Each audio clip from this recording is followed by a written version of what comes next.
মহামান্য আদালতের নির্দেশে বাদীপক্ষে পাওনা রায় বিবাদী রজত রায়ের বৈবাহিক সম্পর্ক এই মর্মে বিচ্ছিন্ন ঘোষণা করা হলো। মাত্র 1 বছর তোমাদের বিয়ে হয়েছে, 3 বার জেদ করে বাড়িতে চলে এসে একই কথা বলেছো। আমার তো একটা জীবন আছে। Good morning Sudipta, love you.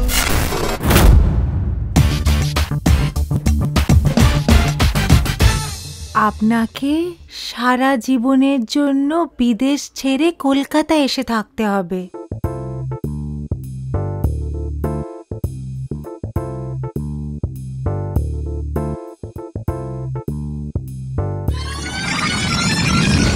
Diamond, তুমি জানো সামনের মাসে পূজার বিয়ে। তুমি কারে কারে জিনিস কিনছো না? I want divorce.